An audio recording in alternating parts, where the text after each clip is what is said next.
Bus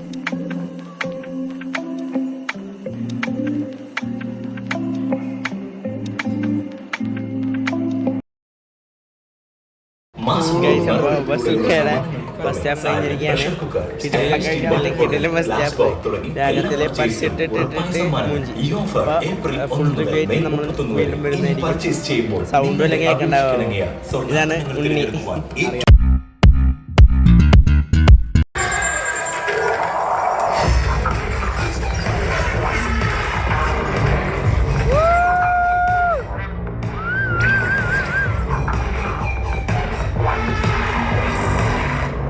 hey കടികളെ, welcome back to my YouTube channel Dhyan ദീവിച്ച്.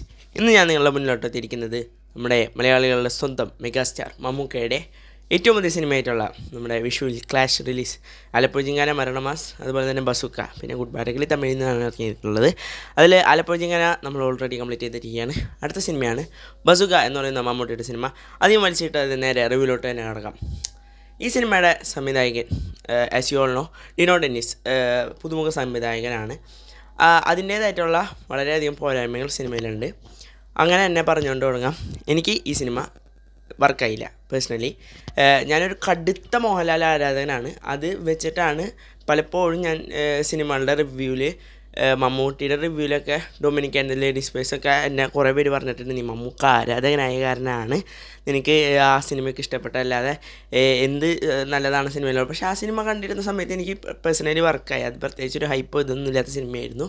But ഇതിൻ്റെ കാര്യത്തിൽ അങ്ങനെയല്ല. മമ്മൂക്കയുടെ ഒരു വ്യത്യസ്ത തരത്തിലുള്ള സിനിമയായിരുന്നാണ് നമ്മളൊരു ബ്രഹ്മയുഗം ഇതൊക്കെ എക്സ്പെക്റ്റ് ചെയ്ത് പോകുമ്പോൾ, അതായത് ബ്രഹ്മയുഗം അല്ല അതിലേപോലത്തെ ഒരു ഇതൊക്കെ എക്സ്പെക്റ്റ് ചെയ്ത്, പിന്നെ റിവ്യൂസ് വന്നപ്പോഴായാലും most of everyone climax അവസാനത്തെ ഒരു 20-30 മിനിറ്റ് അടിപൊളിയാണെന്നൊക്കെ പറഞ്ഞിട്ട് കൂടി എനിക്ക് ഈ സിനിമയിലെ ഏറ്റവും പോരായ്മയായിട്ട് വന്നത് അവസാനത്തെ 20-30 മിനിറ്റാണ്. സീരിയസ്ലി ഒട്ടും അക്സെപ്റ്റ് ചെയ്യാൻ പറ്റാത്തൊരു സിനിമയായി പോയി എനിക്ക്, എന്നെ സംബന്ധിച്ചിടത്തോളം bazooka. Technical side was peak, അത് നമ്മൾ പോസിറ്റീവ് സൈഡ്സിൽ എടുത്ത് പറയാൻ വേണം. കാരണം ബാക്ക്ഗ്രൗണ്ട് സ്കോർ വാസ് ഗുഡ്. പാട്ടുകൾ അലമ്പായിരുന്നു. ശ്രീനാഥ് ബാസിനെയൊക്കെ വെച്ചിട്ട് എന്നൊക്കെ പറഞ്ഞിട്ടൊരു പാട്ടൊക്കെ ചെയ്തിട്ടുണ്ട്. അതൊക്കെ എന്തിനാണ് അത് അവസാനം എൻ്റെ പേരെഴുതി കാണിക്കുമ്പോഴും തുടക്കത്തിൽ എന്തോ ഒരു സാധനം ഇതാക്കുമ്പോഴും മാത്രം വെറുതെ വന്നു പോകുന്നൊരു സോങ്. അതിന് വേണ്ടി ആ ശ്രീനാഥ് ബാസിനെ വിളിച്ച് വരുത്തി നിർബന്ധിച്ച് പാടിച്ച പോലത്തെ ഒരു പാട്ട് ഒട്ടും കൊള്ളില്ലായിരുന്നു. പിന്നെ പ്രത്യേകിച്ച് എടുത്ത് പറയത്തക്ക പാട്ടുകളായിട്ടൊന്നും സിനിമയിലില്ല. ബാക്കി അങ്ങനെയും കൂടി ഇട്ട് വെറുപ്പിച്ചില്ലല്ലോ. പിന്നെ സിനിമ ഓവറോൾ ഒരു ബസ്സിനുള്ളിലാണ്. ബസ് ഊക്ക എന്നാണ് സിനിമയുടെ പേര്. ഈ ബസ്സിലിട്ട് കെനിട്ട് ഊക്ക, അതാണ് പടം. ഊക്ക മീൻസ് ക്യാരക്ടേഴ്സായിട്ടല്ല, ഡയറക്ടർ വിളിച്ച് വരുത്തി ഊക്ക, മമ്മൂട്ടി തന്നെ ഊക്കാനായിട്ട് അവസരം ഒരുക്കി കൊടുക്കുക. അങ്ങനത്തെ ഒരു ഇതാണ് എനിക്ക് തോന്നിയത്. ചില സീൻസ്, ഒരു ടെമ്പിൾ സീനും പിന്നെ അതുപോലെ തന്നെ കുറച്ച് സീൻസൊക്കെ ഉണ്ട്, പറഞ്ഞ് സ്പോയിലറായിപ്പോവും. അങ്ങനത്തെ കുറച്ച് സീൻസിന് മേക്കിംഗ് വൈസ് കിഡിലനായിരുന്നു, ബീജും കാര്യങ്ങളൊക്കെ ആയിട്ട്.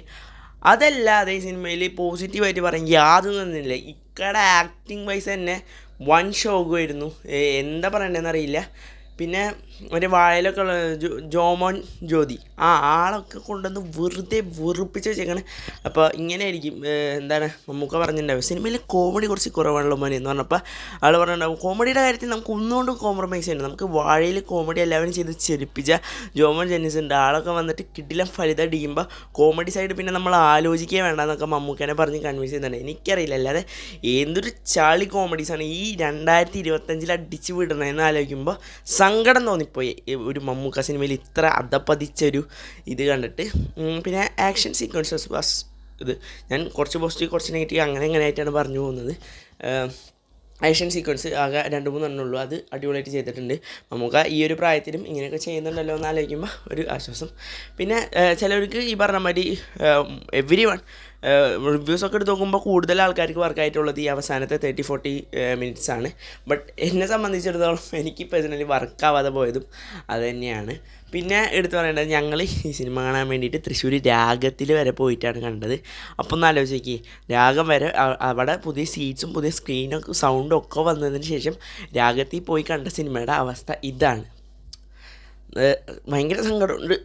സിനിമ മോശമായതിലല്ല, ഇത്രയും ദൂരം ചെയ്ത് നമ്മുടെ ഒരു ഇന്നലെ എന്തായിരുന്നു, ഏപ്രിൽ 12 എന്ന് പറയുന്നൊരു ദിവസം പൂർണ്ണമായിട്ട് ഈ സിനിമയ്ക്ക് വേണ്ടി നഷ്ടപ്പെടുത്തി കളഞ്ഞു. വെക്കേഷനിലൊരു ദിവസം, അതങ്ങനെ പോട്ടെ എന്ന് വിചാരിക്കാം. ബട്ട് അതിൻ്റെ ഇടയിൽ വേറൊരു പ്രോബ്ലം ഫേസ് ചെയ്തെന്ന് വെച്ചിട്ടുണ്ടെങ്കിൽ, രാഗത്തിൽ ഇപ്പോൾ സ്ക്രീനും ഇതൊക്കെ ചേഞ്ച് ചെയ്തിട്ട് പാർക്കിംഗ് സ്ലോട്ട് പുതിയത് വന്നു. അങ്ങനെ മൊത്തത്തിൽ രാഗംകാർക്ക് ഫുൾ ചിലവുകളായെന്ന് തോന്നുന്നു.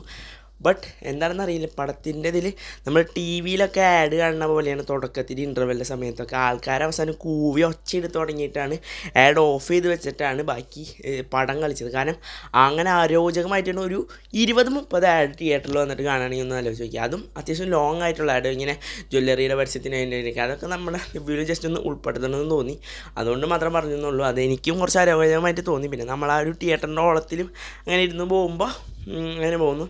പിന്നെ സിനിമേനെ പറ്റി ഷോർട്ടായിട്ട് പറയുകയാണെങ്കിൽ first half was average, second half was below average. Total എൻ്റെ റേറ്റിംഗ് 10 ഒരു 5. അതിൽ ടെക്നിക്കൽ സൈഡും കുറച്ച് ഗുഡ് സീക്വൻസസും ഉള്ള കാരണം, പിന്നെ കുറച്ച് പേരെ നല്ല അഭിനയം, ഹക്കീം ഷായുടെയും പിന്നെ GVMൻ്റെ ഒക്കെ കുറച്ച് നല്ല അഭിനയങ്ങളുള്ള കാരണം മാത്രം കൊടുക്കുന്ന ഒരു റേറ്റിംഗ് ആണ് 5/10. പിന്നെ മമ്മൂക്കാടിനുള്ളൊരു ഇഷ്ടം കൊണ്ടും മാത്രമാണ്. സോ നിങ്ങളെ ഈ സിനിമ കണ്ടവരാണെങ്കിൽ നിങ്ങളുടെ അഭിപ്രായങ്ങൾ കമൻറ്റ് ബോക്സിൽ രേഖപ്പെടുത്തുക. മറ്റൊരു വീഡിയോ കാണുന്നതിന് മുന്നേ അൻറ്റിൽ തന്നെ സൈനിങ് ഓഫ്. ബൈ.